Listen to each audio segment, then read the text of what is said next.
Welcome, everyone, to Football Never Sleeps, your favorite Notre Dame football YouTube show with an unpredictable schedule. I'm Tyler James, co-publisher of Inside ND Sports on the Rivals Network, and I'm joined today by Charleston Bowles, our lead recruiting writer on Inside ND Sports. Eric Hansen is on vacation, so he's not driving the show. I am doing that. Hopefully, I don't drive us into a ditch. But we figured this would be the perfect time to bring on Charleston to make his Football Never Sleeps debut. Recruiting certainly isn't sleeping this time of year, with schools across the country hosting official visits throughout the month of June. Notre Dame hosted its first official visitors of the 2024 recruiting cycle this past weekend, and we'll give you all the updates you need to know about those guys here in a little bit. But first, a reminder that we want to hear from you, so please send questions throughout the show tonight. We will get to them as we proceed through the topics we have in mind, but we will sprinkle them throughout. So we want to hear from you. Please submit questions. It's also nice when you say hello. We like to see the familiar names and new names that are stopping by to see who's in the chat and watching us live. And before we get rolling on our topics, I wanted to alert you to an excellent deal that we are offering for new subscribers on Inside ND Sports via Rivals. If you sign up by next Monday, June 12th, you can get a free trial that lasts until August 1st, which will be when Notre Dame's preseason camp will be underway. So you'll get everything from us through the summer and be led right into preseason camp as Notre Dame starts preparing for its season opener in Ireland against Navy. You can find the link to sign up in the video description below. Make sure you use the promo code NDVisits. The information is also on the scroll below us, so you should be able to get to that. When you click the link, it should put the promo code in for you, but if it's not there, make sure you put ND Visits in there, and you'll be able to take advantage of that. And lastly, as always, make sure you subscribe to us here on YouTube as well, which is always free. Turn on your notifications so you don't miss any of our videos or any of our scheduled live shows. I know I have some highlights from the Irish Invasion I plan to post tomorrow, so keep an eye out for those. And then also make sure you like and comment on any of the videos that you enjoy. That helps us out as well. So, Charleston, I wanted to start by getting us, I guess, sort of setting the table with where things are at for Notre Dame in the 2024 class. The Irish have the number 3 ranked class in the country with 17 commitments. The last 2 came on the defensive line from 4-star defensive end Logan Thomas and 3-star defensive tackle Sean Civiano Jr., who replaced 4-star defensive tackle Owen Wafel, as the Irish wanted more of a nose guard body in the middle of that defensive line for this class. So Notre Dame had a subtraction, but a quick addition thereafter, which brought us to this past weekend for Notre Dame, with the Irish hosting 6 official visitors from Friday to Sunday. 2 of those guys were already committed: offensive lineman Peter Jones and Anthony Knapp. A couple of offensive line targets, Gilbert Lambert and Styles Prescott. Running back target, Kedron Young. And safety target, Paul Menke Jr. So, Charleston, of that group, who do you think was Notre Dame's most important visitor? Yes, of course. Tyler, just want to say thank you for having me on tonight. Very excited to talk ball after a busy weekend up here at Notre Dame. But I think it's really a two-man race between who was the most important visitors this weekend. I think you look at Lambert and then you look at Young. Young, very electric running back out of Texas. And then Lambert, how I like to think, I like to kind of build my team from the trenches. So I'd lean Lambert in this scenario just because he fills a position of need at offensive tackle. He's a 4-star recruit, number 6 offensive tackle, according to Rivals. He's 6'7", 300, has excellent size to him. And I think you can't go wrong with getting an offensive tackle in this class to add on to what you already have with Knapp and Peter Jones.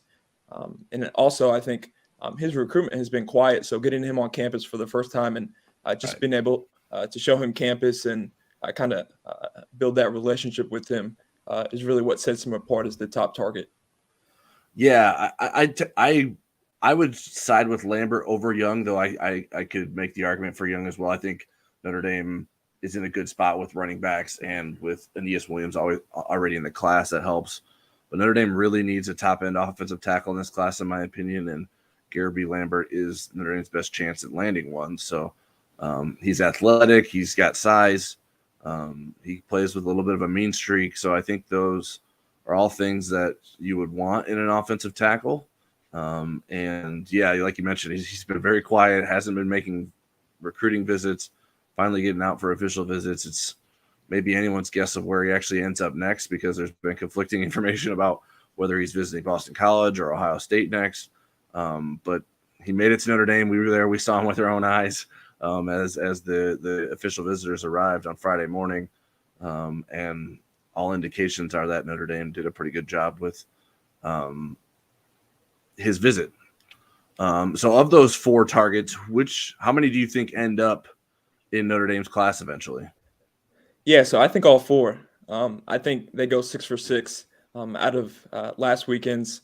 Already have the 2 offensive linemen in the fold, and I think they're in good spots with the other 4. I do think Lambert, as you said, Ohio State and Boston College. I wouldn't count out Penn State either, just because I think James Franklin is a really good recruiter. He's really good at kind of developing relationships, especially with those East Coast guys. Mm-hmm. But I do think they go 6 for 6, 4 for 4 with those targets that visited last week with Young, Mickey Jr., Prescott, and then Lambert. Yeah, I wouldn't be surprised if that happened. I feel great about 2 of them, as anyone may know who was looking closely at the Rivals Futurecast.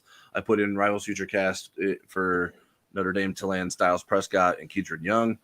So I think those 2 guys end up in Notre Dame's class. I think there's a good chance that they get all 4. I would say there's probably a great chance they get at least 3 of them. If I had to sort of handicap it, obviously I would put Young and Prescott at the top, and then after that I would maybe put Menke slightly more likely than Lambert, but not by a lot. So I think those 2, it's not exactly clear if Notre Dame is going to end up with those guys, but I think there's a very good chance that they could. I just think they have to sort of navigate some waters here in terms of where those guys are visiting next and how things go from here. I think Menke's planning to be at Duke this coming weekend. And like we mentioned, we're not really exactly sure where Lambert's going to end up visiting, but he should be somewhere. So that's what I'm thinking. I think everything I've heard was that Notre Dame felt like it did a good job with those guys.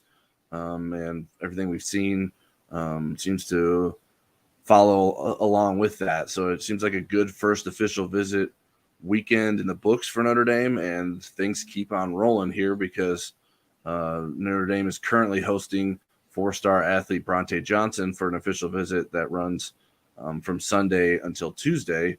Bronte is from Fort Wayne, Indiana. Has been a long time Notre Dame recruit, has visited many times. There's a bit of a cold spell in there in terms of visits, and now he finally got back on campus.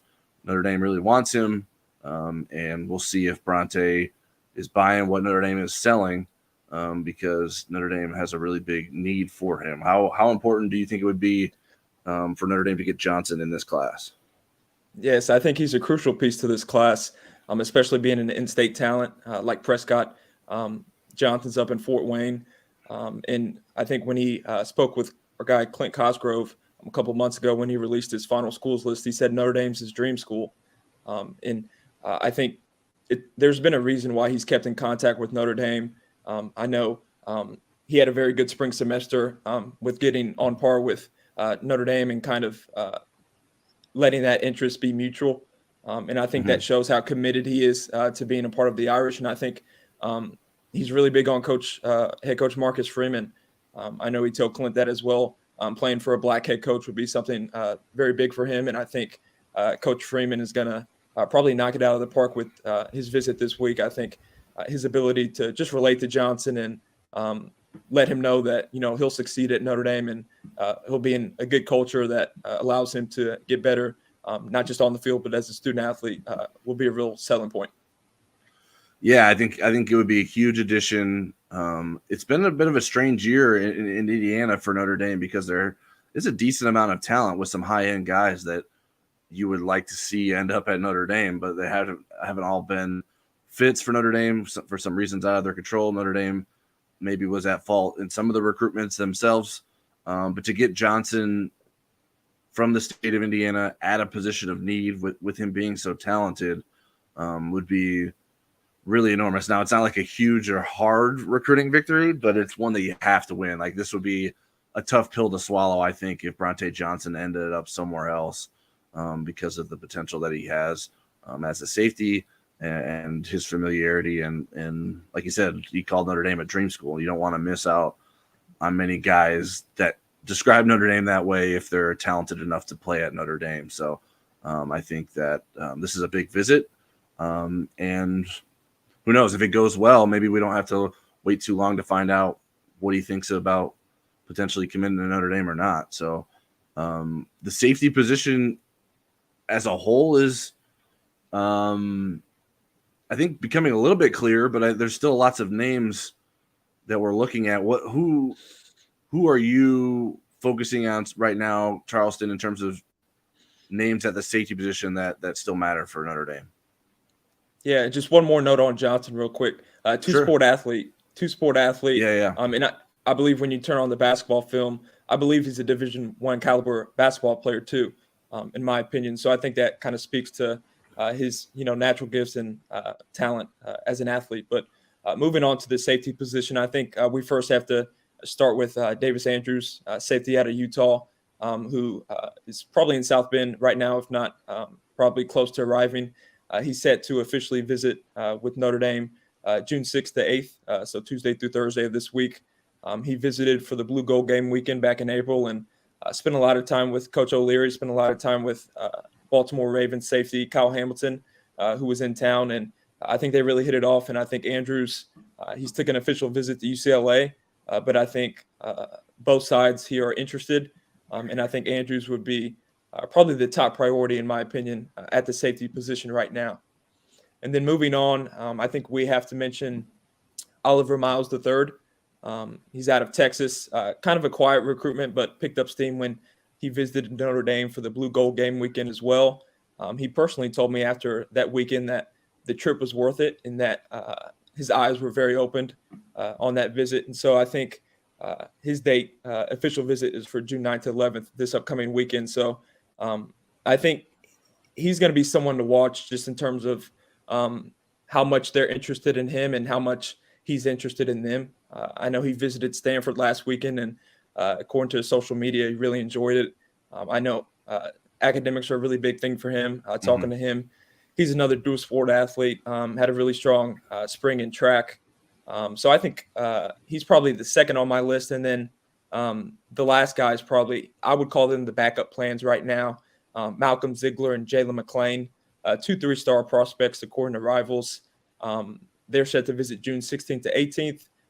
They're their safeties left on the board, in addition to Mickey Jr., Andrews, and Miles, like we talked about. And I think Ziegler, he's had a really late rise. He got a Notre Dame offer in the spring, followed with a Clemson offer, and he just released the top schools list.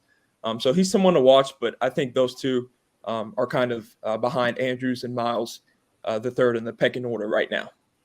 Yeah, I think it's more intentional than not, the order of some of these official visits. Like, Notre Dame brought in Kedron Young because if it got its way, it'd like for him to be the next running back commitment in the class. And if he decides to do that, then they don't have to host any other running backs. And that could be sort of the same for these safeties. If Bronte Johnson, Davis Andrews, and Paul Mankey and Oliver Miles all want in, then they take those guys, and then they don't need to host Malcolm Ziegler and Jalen McClain. I don't know that it's necessarily going to play out that way, but I think Notre Dame at least put itself in position for it to have a good sense of where it stands with those guys and sort of the higher priority guys coming in earlier. Now, that's not necessarily the case for everyone. Like, Kingston Viliamuasa isn't coming until later, and I think he has a linebacker spot no matter what. They're not going to take a spot away from him. But I think that's a little bit different, and I think we'll see how things play out at the safety position. I think Davis Andrews is a little bit of a special case because he is likely to take a Mormon mission, and so that essentially puts him on a different timeline. It's like he would be in this class, but he wouldn't necessarily be competing with the team early on in his career, and so he essentially becomes like a 2026 recruit rather than a 2024 recruit with a 2-year mission. So Notre Dame is aware of that. I think that sort of leaves him a spot open, regardless of how the other guys play out. But I think Notre Dame wants to get a sense for what that looks like here in the next couple weeks, because I mean, there's a pretty good chance that Notre Dame ends July with a pretty good understanding of where it's at most of these positions, and there's not a lot of targets left if things go Notre Dame's way. But we'll have to see how things play out, because Notre Dame's going to be getting to 20 commitments here probably before the end of the month. I'd be surprised if they don't have more than 20 commitments by the end of the month. So we're just starting the month, and there's plenty of developments that will follow, and it's particularly at that safety position where there's a lot of unanswered questions so far. Yeah, then just something to add on to that. When I spoke with Micah Jr. before his official visit, he told me that he was planning kind of a commitment around July 4th. And that just kind of goes to show that first serve, first come basis might switch up his official visit calendar just a little bit after taking his official to the Irish last weekend. Yep. And before we get to our next topic, we'll talk a little bit about the two camps that Notre Dame had on campus this past weekend. That was the Lineman's Challenge and Irish Invasion. Let's take this question from Frank Sarah, and that's a good reminder. If you have questions, please submit them. We will be happy to take them. They don't have to be recruiting questions. It could be a football question like Frank asked us here. Frank asks, aside from Sam Hartman, do you feel Notre Dame upgraded the players through the portal or declined in talent with those who transferred? Yeah, Tyler, if you want to take this first, and I can follow up. Yeah, I would say if you're excluding Hartman, which I think is a little bit unfair for the exercise, it's like, well, get rid of your best guy. It's like, well, does that mean I get to cancel out the best guy you lost too? Because I think it's sort of hard to sort of just get rid of the best guy and expect for them to be more talent without the guy that was the prize jewel of this portal recruiting class. I do think Notre Dame probably lost more talent than it added, because when you're talking about Prince Colley, Logan Diggs, Lorenzo Styles, those are talented players, and I think they all had an opportunity to make an impact for Notre Dame this coming season. Now, they all weren't necessarily going to be starters. In fact, most of them probably weren't actually going to be starters, although Logan Diggs was certainly going to play a lot and make an impact, because that's what he's done his first two seasons at Notre Dame. But losing those guys, obviously Tyler Buckner is someone that you would probably prefer to have rather than not have as a better backup option than what's currently on the roster, and you weren't able to replace that with another quarterback coming in. So I think that the last stretch of guys that sort of got out and into the transfer portal late in April, I think sort of swung the balance to losing more talent than you're gaining. Now, maybe it turns out differently, and Thomas Harper is a great nickelback, and Javonte Jean-Baptiste is a revelation as a defensive end. Antonio Carter is a potential starting safety for Notre Dame. Devin Ford is a talented player. His career hasn't necessarily gone on the trajectory that he probably hoped it would, or many thought it would. So Notre Dame brought in a good amount of guys and some guys at positions of need, but I don't know that it sort of outweighs the potential talent that it lost through the transfer portal at a number of those positions. So I would say Notre Dame probably lost more talent than it gained. Yeah, and then I think focusing on the running back position, I think the Diggs Ford trade-off is probably a decline. And then the rest I'd probably go kind of cancel each other out. But I think Diggs was slated to have, be a contributor this year. And as you touched on, Ford, big time recruit coming out of high school, class of 2019, hasn't really performed to that level, kind of got caught up in the shuffle of Penn State's running back room. And I think he's a good depth piece for Notre Dame, but I don't think he brings the high upside like Diggs would. Yeah, and we're probably done with transfer portal talk now that we're getting into June. There's going to be guys getting on campus here. Guys have already gotten on campus for Notre Dame and started workouts. There was a tweet from the ND football account showing a Matt Bayless workout this morning. So things are moving towards the off-season workouts in June. Classes start next Monday, June 12th, for the summer session. So barring a late change, I think Notre Dame's probably done adding in the transfer portal and has sort of exhausted all of its options at the potential positions of need. Now, the portal is unpredictable, to say the least. So we'll see if anyone tries to beat the buzzer, I guess. But I think we've probably seen everything we'll see for this cycle of the transfer portal. All right. Like I said, if you have more questions, please feel free to ask them. We have an empty queue, so the opportunity to get your question in is vast right now. So, Charleston, let's move on to the Lineman's Challenge and the Irish Invasion from this past weekend. We weren't allowed to attend the Lineman's Challenge on Saturday, but there were some new offers extended following the camp. What can you tell me about newly offered 2025 offensive tackle Matty Augustine? Yeah, Matty Augustine was really good guy to interview, really cool guy to talk to. I spoke with him that night after camp, after he got the news from offensive line coach Joe Rudolph that he had received an offer. He visited Notre Dame in April, walked away without an offer. Rudolph told him, come back in June, compete, and we'll evaluate you then. And he left the Lineman's Challenge with an offer. He has a really cool background, actually a basketball player growing up, still is a basketball player, team captain up there in Connecticut. I started playing football in 2020, and that season was actually canceled for COVID-19. So really just got, practice. In practice, they weren't even allowed to hit bags. So it's been a really weird trajectory for him in terms of high school. But I spoke with his high school head coach, Wayne McGillicuddy. Those two have a really special relationship, I would categorize it as. And McGillicuddy sat Augustine down in his office as a freshman and said, hey, you come play for me. I'll get you to, the level you want to be at. And I think being at Notre Dame Saturday, he really liked how instructive Rudolph was, how purposeful his coaching was. He said a lot of feedback. And then he also got to see up and close look at Joe Alt. And even though he didn't speak to Joe Alt, he said Joe Alt's kind of body transformation and the way he's developed over his time at Notre Dame is something he would like to do. Matty takes his nutrition and workout regimen very seriously. I think when he started playing football, he was 220 pounds. Now he's 285.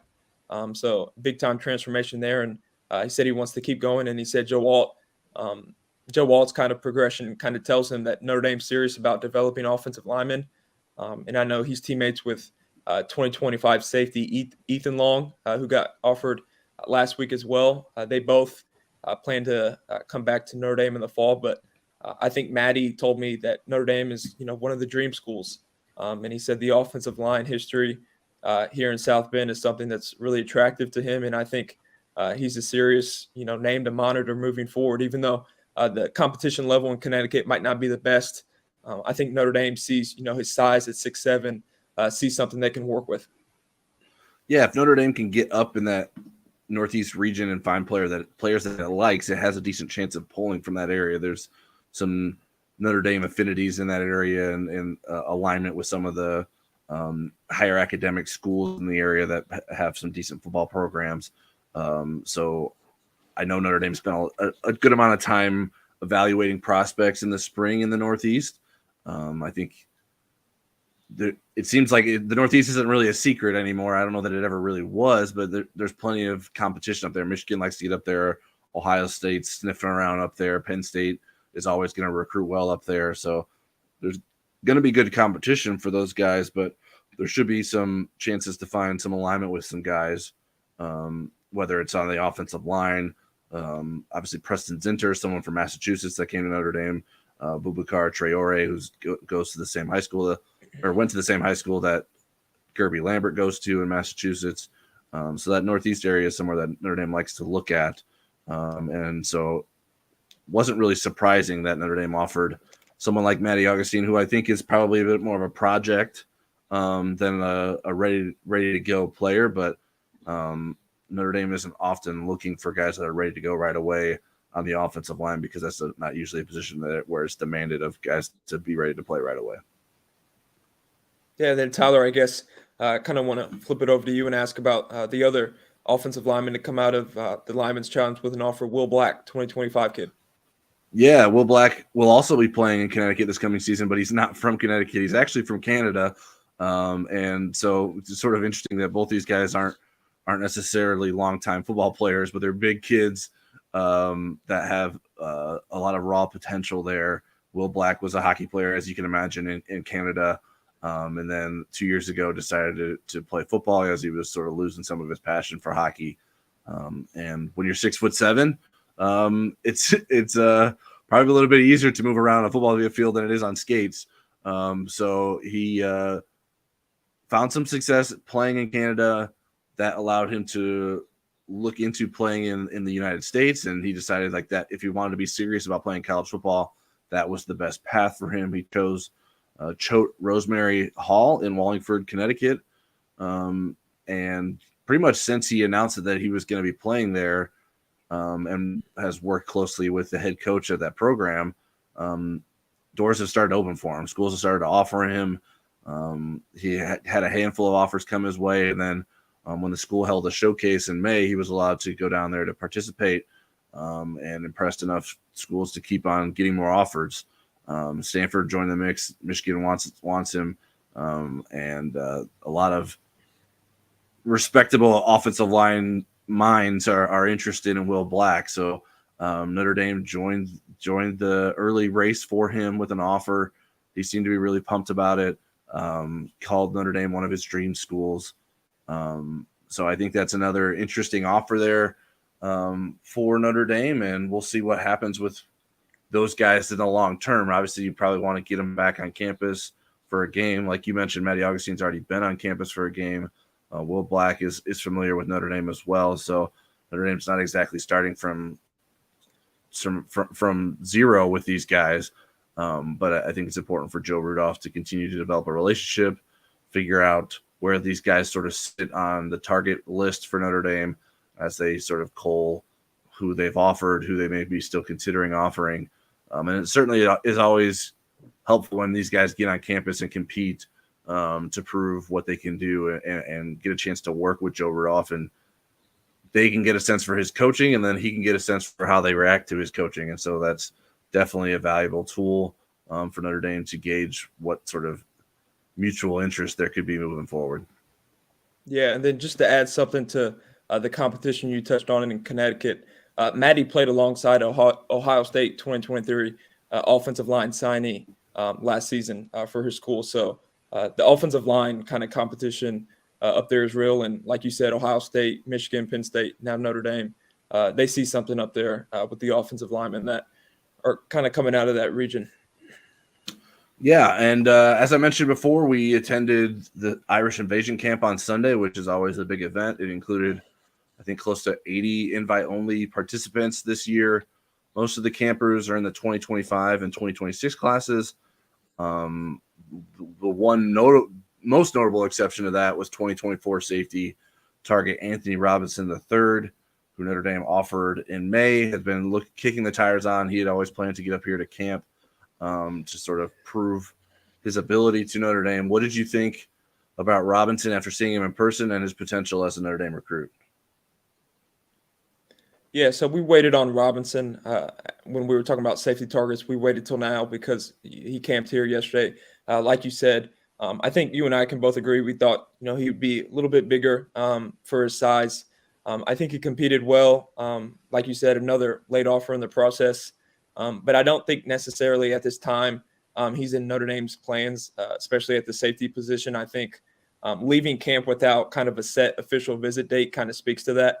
And I think you might agree on that. I just don't think Notre Dame is probably going to prioritize him at this point. He was a late offer in the process to begin with, and I just don't think the two sides match. And I think probably Robinson will probably start looking elsewhere starting this week and moving forward. Yeah, and I think Ole Miss has been pushing for him pretty good, and so I think he certainly has other options. It's a guy that's been unrated by rivals to date, so the Rivals analysts are actually gathering this week to prepare to release some new rankings next week. So we'll see where Anthony Robinson ends up in that. But yeah, like you mentioned, he was shorter. He looked shorter than 6'1" to me. I didn't follow up with anyone to get an exact measurement of what he measured in at. I think he maybe is better suited as a linebacker than a safety. He's pretty physical. I liked him in general as a recruit, but Notre Dame has so many different options. It likes at safety, who I think are probably more natural safeties in my opinion than Robinson. And then so maybe then you ask, well, why doesn't Notre Dame consider him as a linebacker? I don't know that Notre Dame's looking to add names to its target list at the linebacker position right now. So I think Notre Dame, essentially a linebacker. It's like, okay, Kingston, what do you want to do? He's the top dog at the linebacker position, and I don't know that Notre Dame's going to let anyone commit to the linebacker group until the Notre Dame knows what Kingston Viliamu-Asa wants to do. And so maybe they double back somewhere down the line if things fall through with Kingston and Notre Dame doesn't like where it's at with some of its other linebacker targets. But I appreciate a kid coming up and competing, and especially when he already has an offer in that 2024 class.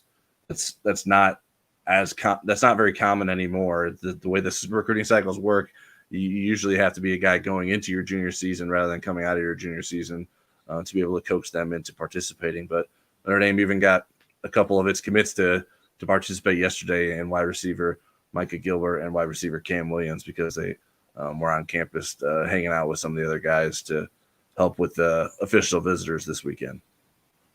Yeah, don't get me wrong. I think Robinson, as you touched on, he gave 110%, something, we have to respect in this day and age. And I think, he put on a performance that, shows that he's a competitor and that, as you said, later down the line, he's more of a downhill player to me. So I can see that linebacker fit.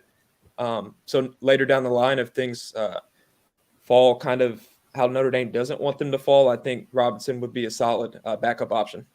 Sure. And then coming out of the camp, Notre Dame offered 3 2025 recruits: wide receiver Derek Meadows out of Las Vegas, running back Daniel Anderson out of Arkansas, and defensive back Ivan Taylor out of Florida.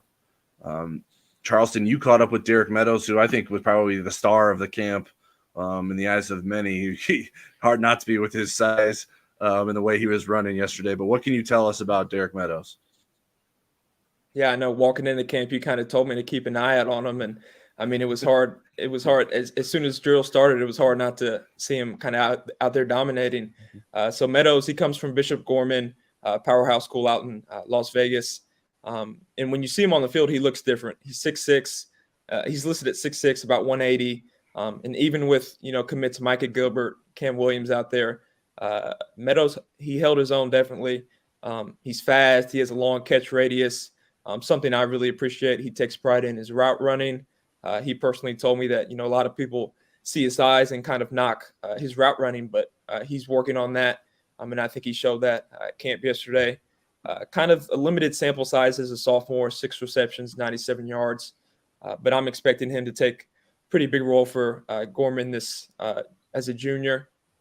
He has a really deep connection with the wide receivers coach out there, who has trained NFL wide receivers in the past. And he loved his time with Coach Chauncey Stuckey. Stuckey kind of told him his plan for the Notre Dame wide receiver room, told him, he wants bigger guys in the receiving room to complement the speed that he's adding. I think he has 8 offers so far, Meadows, led by BYU, Utah, and Washington. I expect, Pac-12 schools to get involved. I expect Big 12 schools to get involved. But I think Notre Dame, getting him on campus to compete going into his junior season, giving that offer. He's another guy that I think told me that Notre Dame's one of the dream schools. So I think that goes a long way in his recruitment, that I think it's just going to see an increase. And I think he really likes what Notre Dame's doing. And I wouldn't be surprised if he makes it back for a game this upcoming season. Yeah, the one thing that I wouldn't call it a red flag, but I think it's probably why he doesn't have as many offers as you would expect when you start rattling off like some of his track times, his speed, and his size, is that he didn't have a lot of production on the field as a sophomore. He was in an offense that had some star wide receivers at Bishop Gorman, so he wasn't necessarily a main target. So I think he still has some things to prove in terms of production at the high school level, which will probably elevate his recruitment even more if he goes out and makes plays at the level that he was making plays at the Irish Invasion camp, because Bishop Gorman gets plenty of attention. Schools from across the country want to get in there and recruit there. Notre Dame hasn't been able to have much success there as of late, although certainly had some success in the past. When you talk about guys like Ronnie Stanley, Nico Fertitta, Alize Mack. So that was a school that Notre Dame was having some success with, but hasn't been able to sort of tap back into that as of late.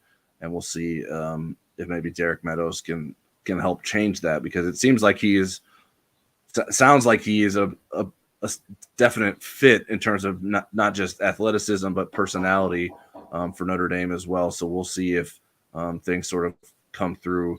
I think it's probably too early to make any predictions of what happens in his recruitment, but certainly a good start with how he sort of meshed with Chancey Stuckey and what Notre Dame has to offer.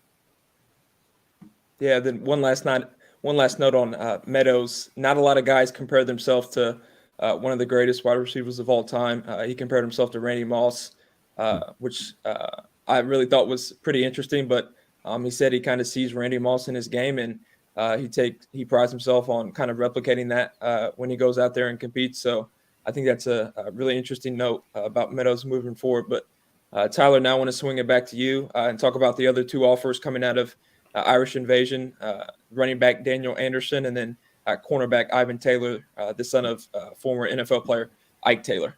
Yeah. Speaking of the Randy Moss thing, when I was reading your story, you started with Randy Moss, and I was like, oh no, did Chancey Stuckey compare a sophomore high schooler to Randy Moss? Because just a few months ago, he compared Tobias Merriweather to Randy Moss. I was like, okay, Chancey, you can't be comparing everyone to Randy Moss. But that wasn't what Chancey said. That was what Derek Meadows said. I just hadn't gotten that far down the story yet.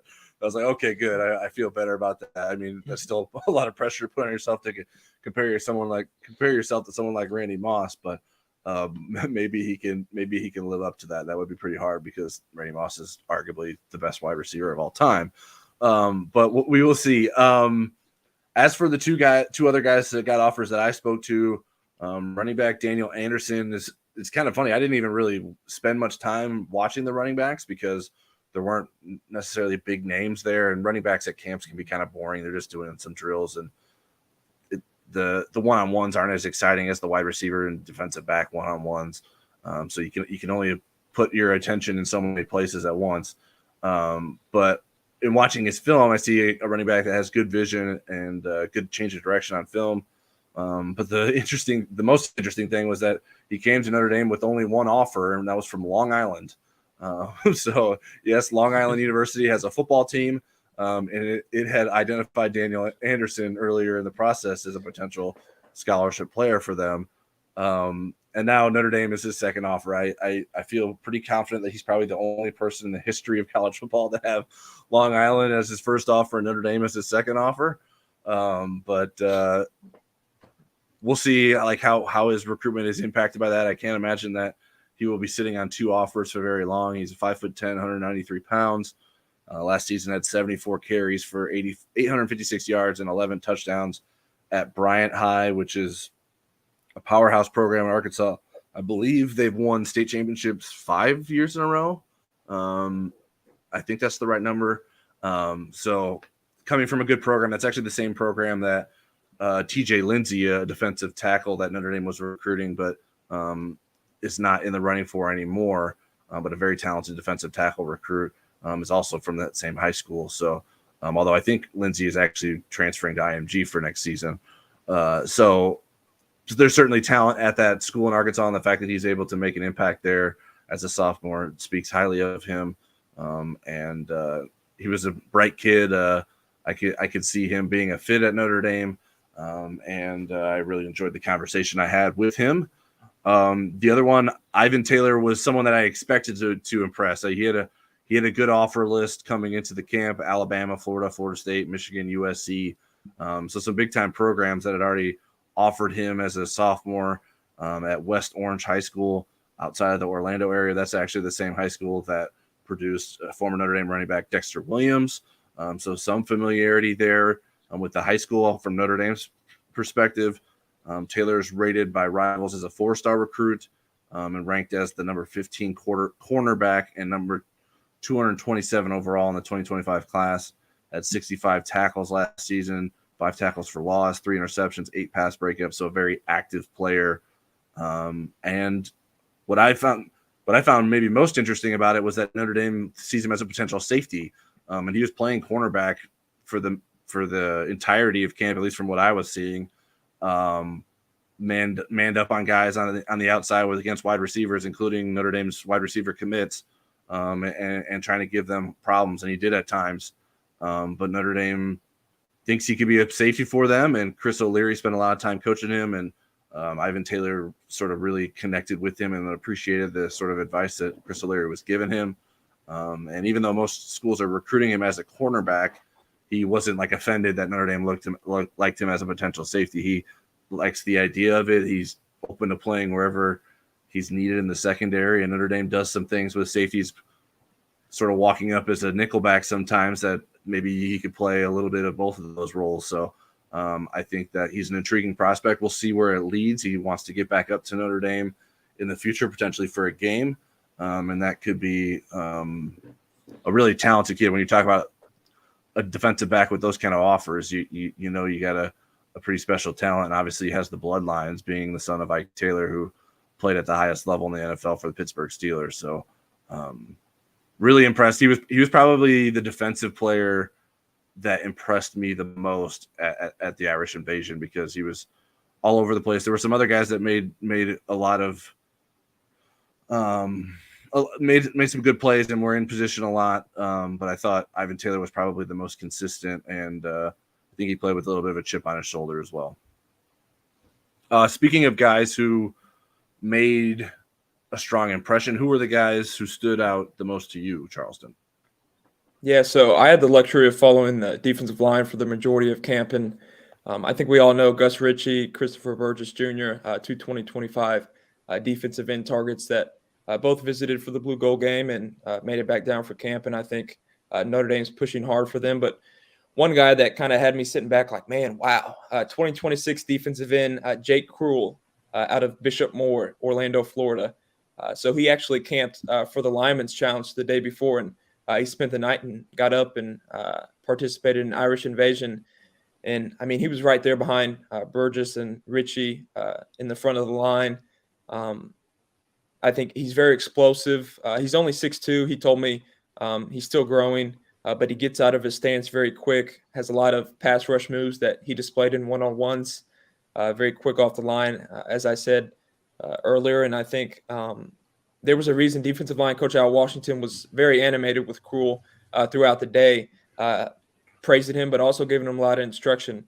And I think Washington kind of saw the flashes that I saw, and I think he's a name to know moving forward. I know he reports 4 offers right now, according to Rivals, including one from UCF, his hometown, which he told me, it was really important to him, really big to get that offer from his hometown school. I know he visited there this spring, I believe, but he said, he wants to keep in contact with Notre Dame, and I think the coaches saw enough to kind of keep them on their board. I know 2026 kids do not have any stars or rankings by Rivals yet. I know that's coming soon, but I think Krull is a name to know at defensive end. Might be a linebacker if he doesn't grow, but I think he really stood out as a guy who was kind of under the radar. And then another guy I want to touch on, we've seen him previously at the Cincinnati Rivals camp in April, 2026 cornerback A.J. Marks from up Farmington Hills, Michigan. He visited Notre Dame in the spring for a spring practice. I think he's 5'8", but, I mean, he plays way bigger than that. Something that really catches my eye. I know everybody wants to focus on the one-on-ones, and we mentioned that in our takeaways from the camp. He came down with an interception, but I think he's really good at breaking down in the open field against ball carriers. Has really good feet, really good discipline, takes really good angles, and that's really impressive for him being so young. And I think he's another name to keep an eye on. I know he spent some time with cornerbacks coach Mike Mickens during camp, kind of getting some solo individual kind of coaching from him. And I think he wants a Notre Dame offer. He's told me that. He has plenty of offers right now. I believe, from Michigan State is one of the schools. And I think he's somebody who Notre Dame is going to be in the mix for maybe offering potentially down the line. Yeah, his size is a little concerning just because he's not very big, but he's still only a freshman. He'll be a sophomore this coming season, so he could still grow. But what you mentioned about him, sort of being able to break down and make tackles, I think that's especially important given his size. If he can be a guy that can do that, improve the ability to do that, that would be important that he's not sort of a liability in other aspects of the game, even if he's a good cover corner, which I think he's a pretty good cover corner. I liked what he did. He's just a guy that sort of sticks out, seems to be a little bit advanced for his age, so you'd like to see him to continue to develop and stay on that trajectory. Going back to Cruel, you mentioned his high school is Bishop Moore in Orlando, Florida. If you cover Notre Dame recruiting long enough, you start hearing names of high schools. You're like, oh, yeah, I remember that school because so-and-so and so-and-so went there. A lot of these same schools sort of come up, and it could be a long amount of time. I've now covered recruiting for 11 years, but Bishop Moore is where Parker Boudreaux, a former offensive lineman at Notre Dame, and defensive end Jonathan McAllister were both Bishop Moore products. So neither of those guys really panned out for Notre Dame, didn't even finish their careers at Notre Dame, but certainly a school that Notre Dame is familiar with, a Catholic school down there in the Orlando area. So certainly a name to watch. In terms of guys that impressed me, maybe starting with the obvious, I thought Micah Gilbert performed really well. A guy that, I mean, he didn't have to get out there and compete, but I think Chancey Stuckey sort of challenged him and Cam Williams to go out there and do some things, and he sort of lived up to it. 2026 safety target Blaine Bradford was really impressive to me.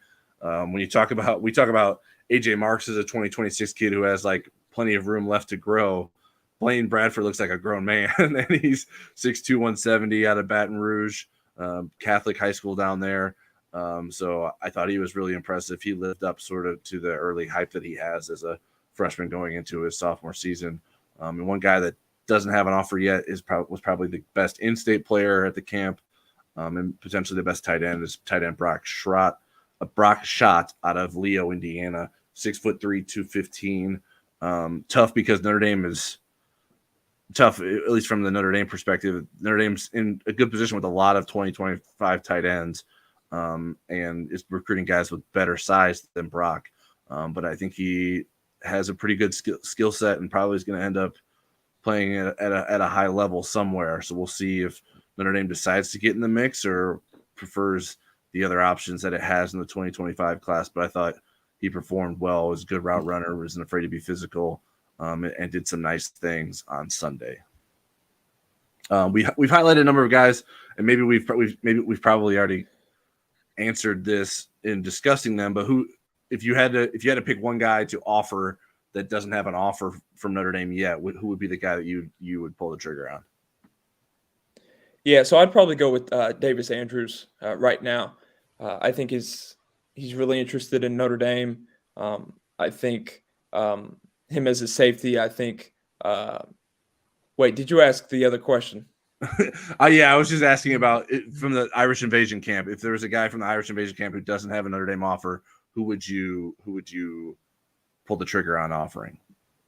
Yeah, it's easy for me. It's Cruel. Okay. Right now, I think he was just so impressive, and for being a rising sophomore, his physical prowess is something to go along with his speed. And even though he's only 6'2", I think he grows into his body more. And I think he's Catholic. As you said, he goes to Catholic high school. He told me that's something that is really attractive about Notre Dame to him. So I think if I were a defensive line coach out of Washington, I would pull the trigger on offering him. Yeah, and I think I would go with Marks. There's just something I like about him, and I think he has some special traits.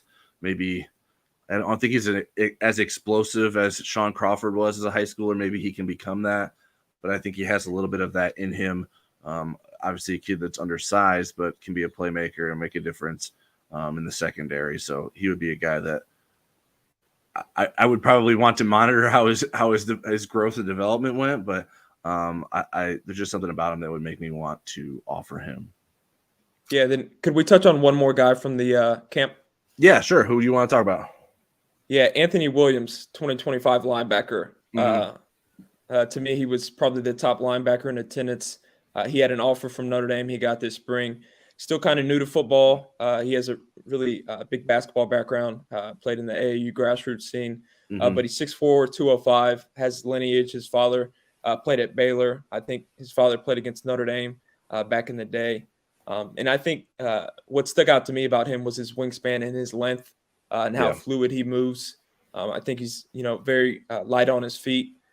He's very slender build, which I think he could add weight to play that linebacker position. But when I saw a little bit of the linebackers, it looked like defensive coordinator Al Golden was keeping a close eye on him. And I think that's a relationship they want to build moving forward, heading into Williams' junior year, even though it's going to be tough to pull him out of Texas and that Big 12 country, especially with his early offers from Baylor, Texas Tech, and so forth. I think he's a name to watch for Notre Dame in this next calendar year or so. Yeah, and I think it speaks highly to the evaluations that Notre Dame is doing to get in on a kid from Texas before Texas and Texas A&M does. Because I think he's going to be a stud.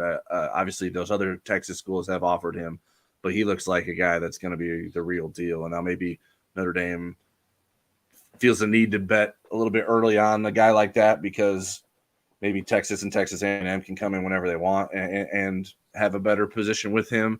But I was really impressed with him. He definitely stood out. He was a guy that you didn't need to know anything about him. You just say, okay, that guy's good. Who is he? and sort of figure it out from there because and it was funny. Both him and Derek Meadows were wearing the number 15. So maybe like the two most physically impressive guys on both sides of the ball yesterday were wearing 15. So that was kind of a neat anecdote there. Let's do one last call for questions. So if you got questions, please submit them now. We'll try to squeeze them in here. But before we go, we are going to preview a little bit of what is next for Notre Dame on the recruiting front. Notre Dame will continue to host guys this week. As we mentioned earlier, Davis Andrews starts his official visit with Notre Dame tomorrow on Tuesday, making his way from Utah. How much of a priority do you think Notre Dame should make Davis Andrews? Yeah, I jumped the gun on this one, but I think he's the top priority for me. Close second is Mickey Jr., but I have Davis Andrews near the top of my list just because when I watch his film, a very instinctive player, plays the game very smart. I know he's ranked as the number 59 athlete, but I think he's a little bit better than that. And I think Notre Dame sees that. And I think, as you alluded, he might not join in 2024, might be a couple of years down the road. But I think he's a guy who you can wait on, especially with the positional need at safety and kind of handicapping it with the transfer portal these last couple seasons. I think, they want as many safeties as they can. And I think they're going to really impress him this week on his official visit. I think there's a reason why he's the only safety scheduled to visit this Tuesday to Thursday. I think they have a really good chance with him. And I think he's my top priority at the position moving forward. Yeah, I think it makes sense to make him a high priority. I think it's relatively low risk when you consider the possibility of his Mormon mission and that sort of offsetting when he would actually be a contributor for Notre Dame. Essentially becomes a future recruit at that point. But yeah, I like what he can do on the field. I'm curious to see where he ends up in the new rankings update. I know he got out to a rivals camp. And that's especially important for someone from like a kid from Utah, who you're not going to get a lot of eyes to see in person.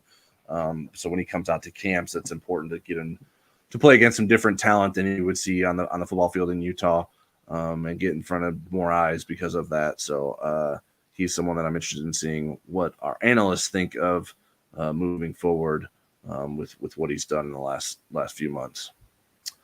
All right, this coming weekend, I think maybe Notre Dame's most important official visitor weekend when you talk about defensive end Elijah Rushing, tight end Carter Nelson, safety Oliver Miles the third, and linebacker Bradley Shaw expected to visit. Let's talk a little bit about some of these guys. Charleston, how much do you think adding Elijah Rushing to the class would elevate what Notre Dame has going on in its 2024 class? Yeah, I think it would take it to the next level. I feel like so many Notre Dame fans kind of talk to us about, wanting those 4 stars, wanting those 5 stars, wanting that top end talent. And Rushing's a blue chipper. He's a top 60 player, number 3 defensive end according to Rivals. He's a monster on film. So it's good to get him on campus. I know the guys like CJ Carr, Cam Williams have been pushing for him to kind of join the class. So I think getting him on campus is very important. But him being out in Arizona, if you look at kind of his visit history, he's been visiting U of A since 2021. And he took his official there last weekend, I believe. And I just think they've made him a priority. And I think he's going out to different schools to kind of get a feel, kind of get a sense of, other schools and what their plans are for him. I think Notre Dame has, really good plans for him if he were to join the class at the Viper position. I mean, him and Logan Thomas in the same class, that's something that Notre Dame fans would love, and just throw out there Justin Scott possibly in addition to that. But I think right now Notre Dame's trailing behind Arizona. But I think getting him on campus, like I said, it's crucial. And to have the entire weekend with Coach Washington and Coach Freeman able to kind of sell that 4 for 40 that a lot of these recruits talk about. And then kind of that development, seeing Isaiah Foskey just get drafted in the second round. I think that's a selling point that they can sell to rushing. Yeah, he's long been someone that Notre Dame likes. It's been hard to get him on campus, I think, as much as Notre Dame would like to have him on campus. But he certainly is talented. I mean, he's not as good as Keon Keeley, but he has some sort of similarities to Keon Keeley in terms of his traits. And obviously Notre Dame, that was a tough loss for Notre Dame in the previous recruiting cycle. So if it could replace Keon Keeley a year later with someone like Elijah Rushing, that would be a heck of an accomplishment and a makeup for losing out on Keon Keeley, who you liked quite a bit. I think Elijah Rushing has a chance to eventually be a 5-star recruit. That'll be an interesting sort of rating to sort of keep an eye on moving forward. Certainly Notre Dame fans would like to keep an eye on it because that would mean that they're still in the running for him. So that's a very important visit. You can never have too many pass rushers. So to be able to get him and Logan Thomas in the same class would be quite the coup. And if Notre Dame can get Justin Scott in that class, that would be a really, really impressive defensive line class and a good recovery from what Notre Dame did last cycle, which was a little bit more underwhelming and some guys that could be good long-term, but aren't sort of these wow athletes or prospects. And I think Notre Dame could line up those guys in a dream scenario. And it's June. This is the time to dream. Keep taking your shot. Notre Dame can sort of swing for the fences, knowing that it already has Logan Thomas in the class. So I think that is a good position for Notre Dame, and Notre Dame hopes to really impress Elijah Rushing. And what a perfect last name for someone who is a pass rusher, right? He either had to be a defensive end or a running back. So I think defensive end is going to work out just fine for him. Carter Nelson is someone else that is interesting to me. Do you think Notre Dame needs to add a second tight end to go along with Jack Larson in this class?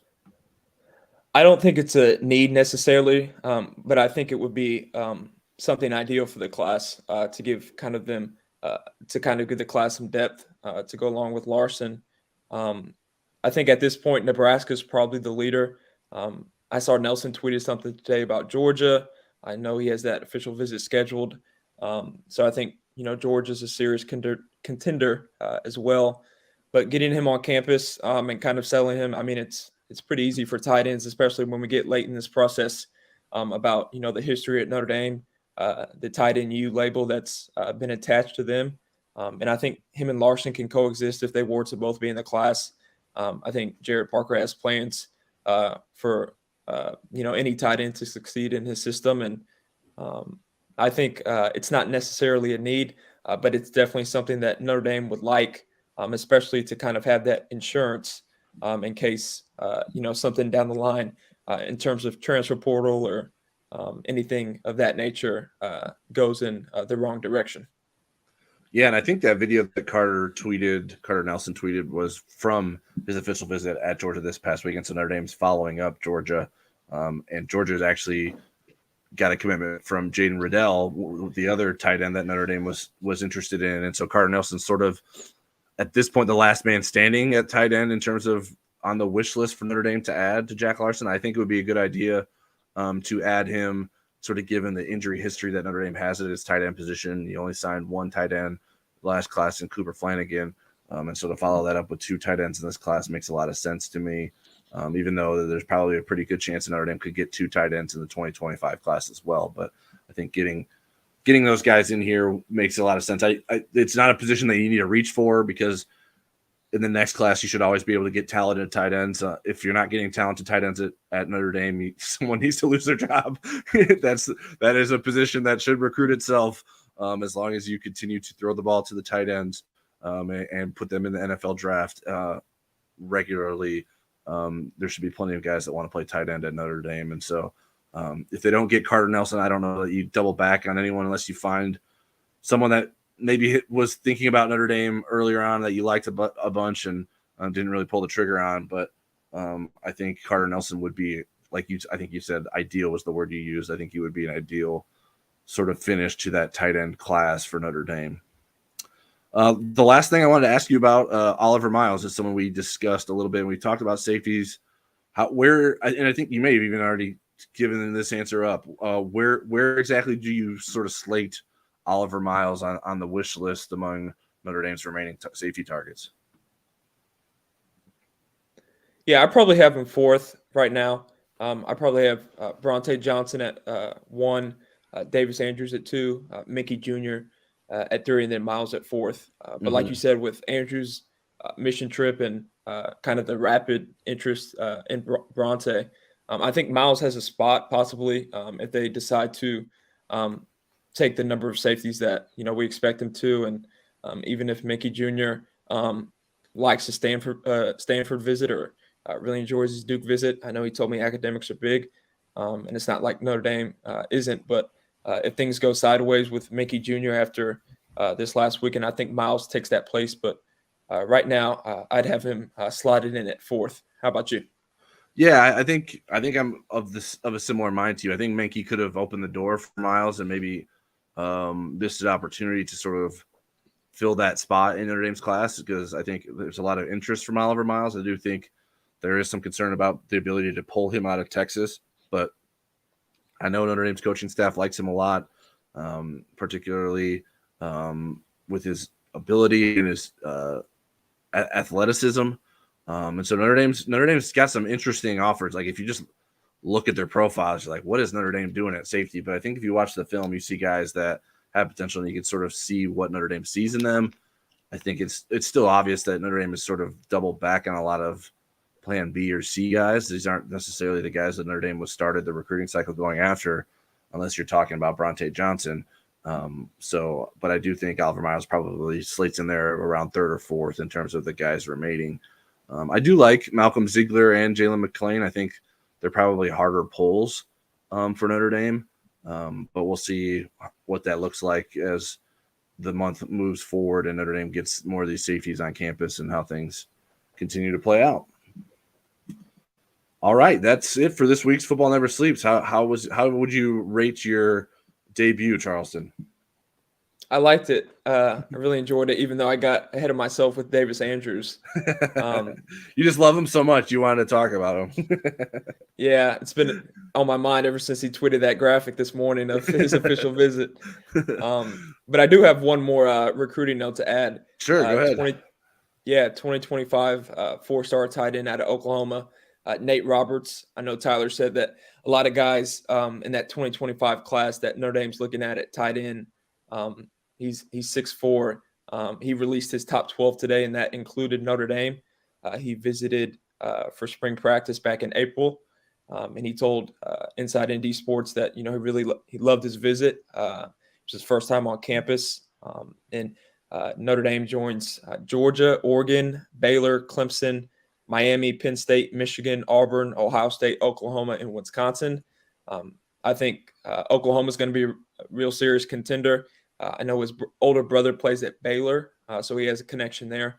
But expect Roberts to get up to Notre Dame sometime this summer, because he told us back in April that he's really excited to get back up, and he's one of the many names in 2025 class to monitor at tight end. But I think he could shut down things soon before his junior season, possibly. Not really sure, but I think Notre Dame is definitely in play for him, if not the leader. All right. Thanks for that, Charleston. And I say let's try to run this back next week, and we'll probably have plenty more recruiting news to cover. And so I think I think that's what people want to talk about right now or want to learn about. So we'll try to figure out a time next week. It's kind of wild to figure out the windows of time, and it sort of depends on the news that's being presented to us. But we'll try to work in another Football Never Sleeps next week. But if you don't want to wait until then to hear what's going on with Notre Dame recruiting, you should definitely check out our free trial subscriptions that are available to new users on Inside Indy Sports on Rivals. If you sign up by next Monday, June 12th, you can get a free trial that lasts until August 1st when Notre Dame's preseason camp will be underway. So you got plenty of time to think about it, but it doesn't cost you anything. You just got to sign up. You can find the link to sign up in the video description below. Make sure you use the promo code NDVisits. And like we mentioned at the top of the show, please subscribe to us here on YouTube as well. That's always free. Turn on your notifications so you get to heads up on when we'll be live next. And then, like I mentioned, I'll have a highlight package from some of the Irish Invasion guys of the skill positions that I was focusing on Sunday. And like and comment, and hope you enjoy the rest of the week. But stick with us on InsideNDSports.com because we have plenty of news upcoming and plenty of insight that we want to share with you that I think you'll be pleased about. Have a good evening. See you guys.